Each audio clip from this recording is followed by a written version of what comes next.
Fun week 14 so far, especially if you actually played anyone in the Saints 49ers game, although it seems to be the consensus that a lot of people didn't do that. Yeah, lots of people tilting about Alvin Kamara, who did not get the touchdown. Instead, it was a QB sneak courtesy of Drew Brees, that ultra-mobile signal caller. Yeah. Kind of a bummer. Also, if you thought Kamara was gonna be a bargain in DFS at like $28, not yet. Yeah, your boy has 2 playoff teams this year. Both of them have Jared Cook, and both of them have Jared Cook on the bench. I thought you were talking about Darius Geis. Not Benny Snell, Darius Geis, Jordan Howard, You mean Drew Lock. Oh, that! Any of them out there. Let's talk about that last boy, the youngest boy in my stable of boys. Oh, good Lord. We'll talk Drew Lock in a little bit. We'll get to Drew Lock. Yeah, boy wants to put the pause on the Drew Lock conversation at the top. I got it. No, we'll follow your lead, handsome. Thank you. I appreciate that. We'll get there, though. Don't worry about it. But, yeah, of course, chat room, hit us up. I see already plenty of people are talking about what they are upset about. Hit that chat room.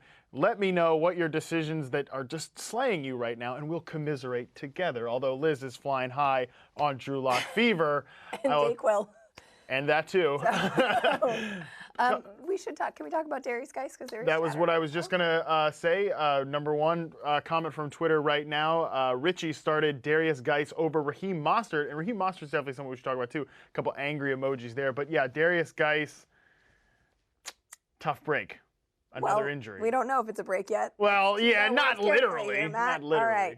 All right. He got hurt. I'm sorry. He was looking great. He was the lead back in the backfield until he took a weird spill. I mean, he kind of had that. I had the visual still in my head, but he kind of like cartwheeled over a defender in an awkward way. It was tough to. Was slow to get up, and then exited the contest. And then Adrian Peterson, the ageless Adrian Peterson, did a couple of spin moves and found his way into the end zone. So. Gorgeous, yeah.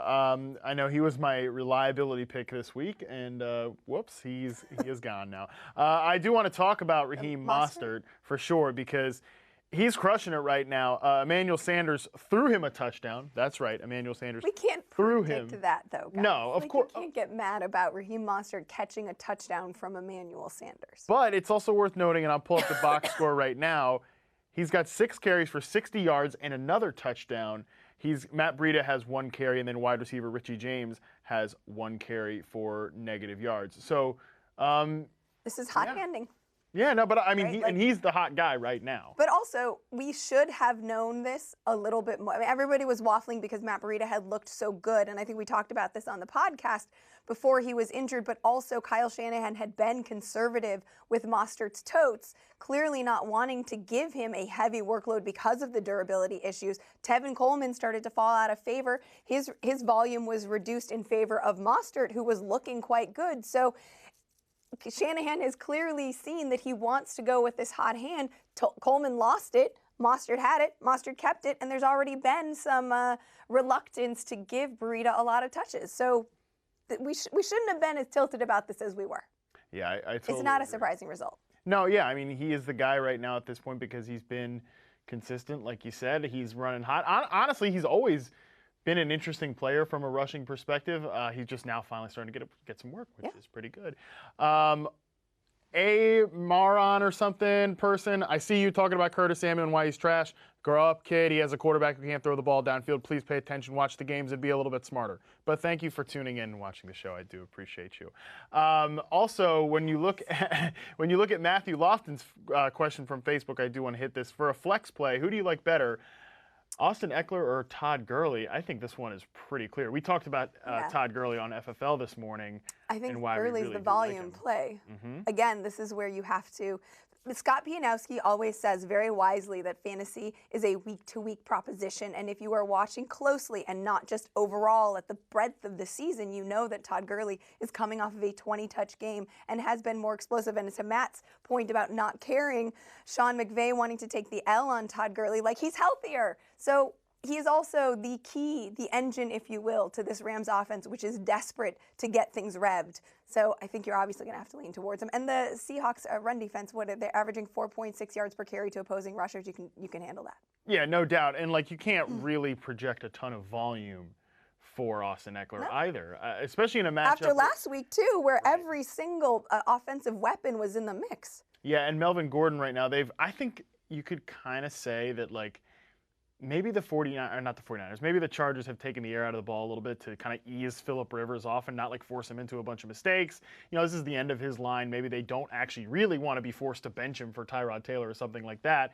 So I think that you could say, look, they're trying to just run the ball more. That's with Melvin Gordon. Of course, that takes Austin Eckler's appeal out anyways. To me, I just don't think he's playable, even in a pretty good spot against a Jaguars team that really can't stop the run. Really can't stop much of anything. Well, who would you prefer, though, Eckler or James White? I think I'd prefer James White. You would? Yeah. I think I would prefer Eckler because of the matchup. Yeah. Both of these matchups are good, though, honestly. But you know that they're going to want, I think the Patriots are going to want to establish Sony Michel on the onset. I agree, but can their defense hold up their end of the bargain? Well, that's the thing. We saw that last week, right? Right, exactly. I think Mahomes is going to have a pretty good game. I think he can get 3 touchdowns just like Watson had last week. I think it's totally doable. And I would say if Burkhead weren't in the mix, I'd maybe lean towards White's way. Even though Burkhead has been, he's not good, but he is siphoning looks. Yeah. Frustratingly. It is definitely frustrating. You know, what else is frustrating? If you are like my guy at the what here, Christoph, responding to the tweet I sent out, who started Devante Parker over Allen Robinson this week. It's a bummer. Girl. It's a bummer. I mean, you can't. Just when things are going right. Just when things are going right for Devante Parker, he gets hurt. In a great matchup, too. And he's been matchup proof. And yes, Allen Robinson went ham on Thursday, but nobody saw that coming. I, as a Bears fan, certainly didn't see it coming. I said this like before FFL this morning. I was almost rooting for the Cowboys because it made no sense that they were looking so bad. Yes, the Bears defense is good, but Dak, you should have kept pace with Mitch. Yeah, that would have been nice. At Rick, several numbers said they started David Njoku over Dallas Goedert, and they have one of my favorite ones, the Gordon Ramsay idiot sandwich gif here.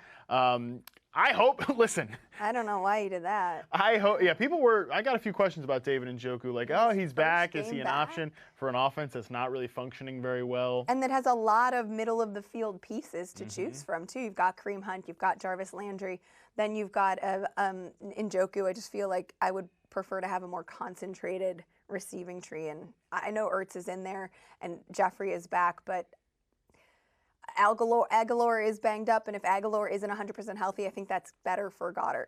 Yeah, I hope so, because one of those Jared Cook mistakes I made to bench him was to start Dallas Goedert, so maybe we shall see.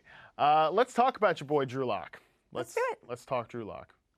Because what I think has been exciting to see for him is that he came out right away. I think he had right away had like 4 passes for over 25. They went over 25 yards. A few of those were Noah Fant working after the catch, which is great to see too, because that's what Noah Fant does when he's running hot. Right now, 31-3, the Denver Broncos over the Houston Texans. We know that this Texans defense is broken, but Drew Lock 12.4 yards per attempt after 4.8 last week. That is something to see. I think what I like most about Drew Lock is that, and he played this way in college, he is ultra aggressive. In fact, the knock against him was that he wasn't self-aware enough. He was trying to, what is it, the phrase that you use? He was trying to pass checks. Right checks that his arm can't cash. And or in this case, maybe his mechanics couldn't cash. But you're seeing it work here. You're seeing it work because Cortland Sutton is an Iron Man who is matchup proof and like evolved tremendously in his play. And Noah Fant, I don't know, he's doing it after the catch. So I predicted in FFL there's gonna be a lot of Phillip Lindsay in this game too. Phillip Lindsay's like YPC hasn't been that great, but I also think that his presence kind of throws the defense off. Yeah, and I think he did have a touchdown called back right away. So, you know, he's been getting involved. Hopefully you just actually start to see more of it show up on the box score. And, I mean, for the Houston Texans, man, like, this is what they do. You know, this is... Well, I was thinking about, remember earlier in the season where clearly the Texans had been focused on the Colts game?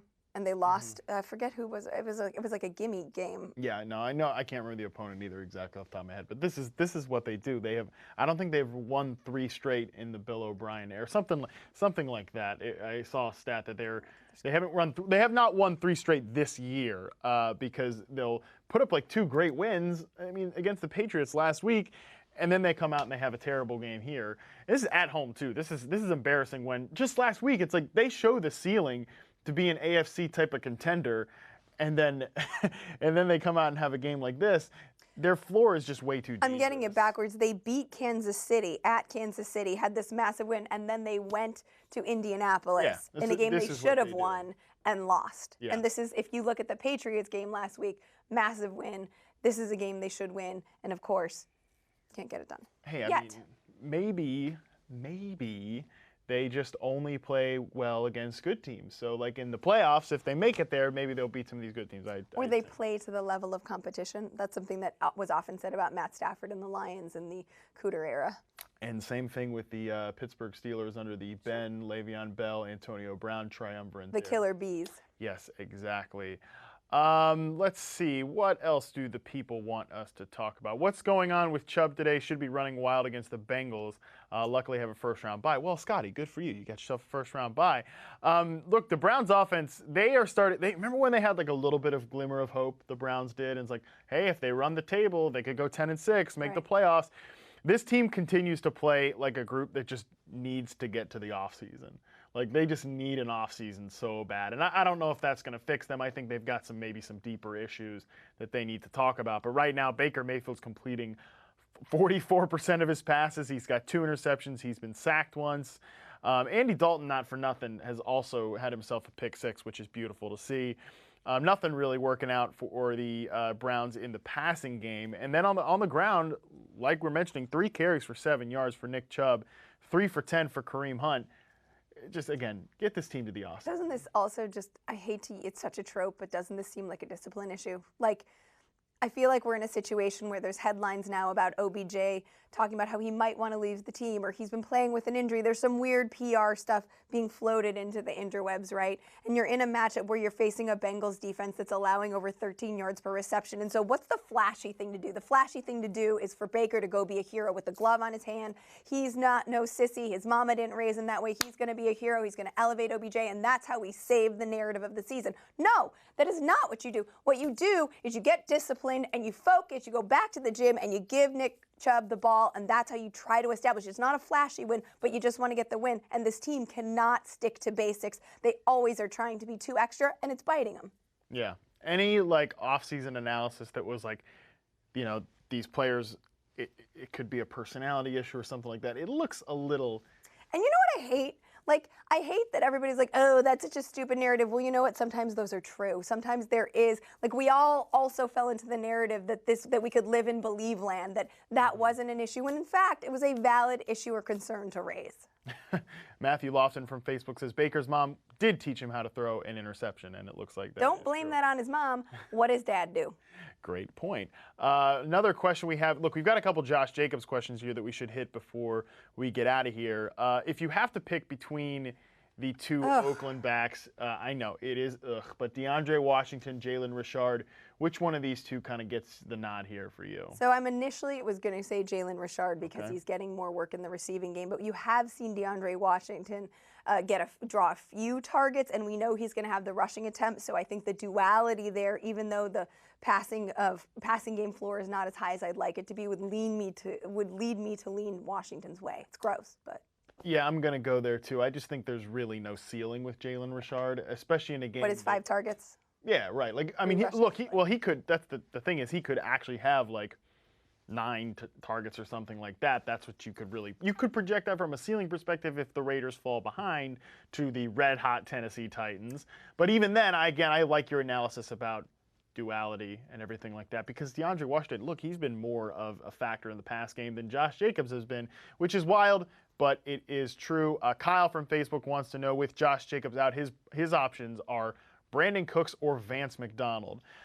Do you follow the tight end against the Cardinals line? No, not for you. I don't think so. I don't think so either. I mean, it's great, but also remember when we tried to do that with Cameron Brate and it didn't work out? And why didn't it work out? Because there were 3 other really good receivers. And I feel like when you look at the Rams, you've got other good receiving threats. And so I'll lean towards Cooks. And it's not like outside of Shaquille Griffin, the Seattle secondary has been much. Exactly. And look, the Steelers told us heading into the year, we're not playing Vance McDonald more. Like, that doesn't matter. Like, remember Vance McDonald, people had him as like tight end 6. Didn't they added the other tight end, and his snap count went down from Seattle. Vannett, yep. Vannett. Nick Vannett from Seattle. I almost they had said that trade. Xavier Gimble. That's He's how far I back think he's still Still in the kicking mix, kicking it around out there somewhere in Pittsburgh. Maybe. Doesn't it sound like a kind of character, like the Grimble? Someone should say like Xavier Grimble. Yeah. Something like that. I don't know, like out of a Harry Potter book or like a not robot chicken, but those those chickens that are like animated, and they have the Gruffalo. I have no Nope. idea what you're talking about. Cool. All right, good stuff. Next question we have here, we talked about DeAndre Washington. Are you so bold as to start him in a half PPR over Christian Kirk at the Calberto CP3 or something like that? I don't know. That's what they want to know from Twitter. And they also have Calberto, what did you say? I have no idea, but a human being, presumably. Calberto to CP3? Yeah, from Twitter wants to know, would you start DeAndre Washington over Christian Kirk? I'm going to say no. No. God, I mean, Christian Kirk has been tilting because he has like a monster ceiling game that one week, and then it's just nothing much since then. Yeah, but if Pittsburgh, well, I guess he's been moving outside more, right? He's been moving around a lot, so. You would say that like maybe Larry Fitzgerald has the advantage over Mike Hilton in the slot, but even still. It's December. I mean, Larry Fitzgerald is not a player who shows up in December. It is over. Last thing I think we could hit, Ryan Moody says McDonald would be tight end 6 if Ben was there. He might be like tight end 11 if Ben was there because he's just not playing that much. Last question we have here, it's a tight end related one. Wait, are we asking like if Ben was here, hypotheticals? Like, is that what we're doing in week 15, 14? Yeah. Cool. We're not doing that. All right, so Roger Wright from Facebook wants to know, Travis Kelce or Dallas Goedert? New England still worries me. I think you got to go Travis Kelce here. He almost had 2 touchdowns last week. We'd be having a much different conversation had he caught even one of those balls. Exactly. I think you're fine there. Liz. Yes, Matt. What else do you want to hit on before we jump? I don't know. Nothing. I'm just sitting here like in the passenger seat letting you drive this train, baby. All right, well then look what. I'm going to drive us back to the station right now because most of these games are coming back into the second half. Make sure you tune in for our late game halftime show. It's going to be loose. It's going to be fun. We're going to have a lot of stuff to talk about. We have a great Sunday night game to preview, so we'll do a lot of that, especially if you have some fantasy questions. Make sure to come back here during the late games, chat it up. We'll hang out with you. It'll be terrific. In the meantime, follow Liz on social media at LizLoza_FF. You can follow me at MattHarmon_BYB, and we will see you later in the day. And don't forget to use the AskFFL hashtag. I'll never look at it. Don't bother. So it gives me something to do.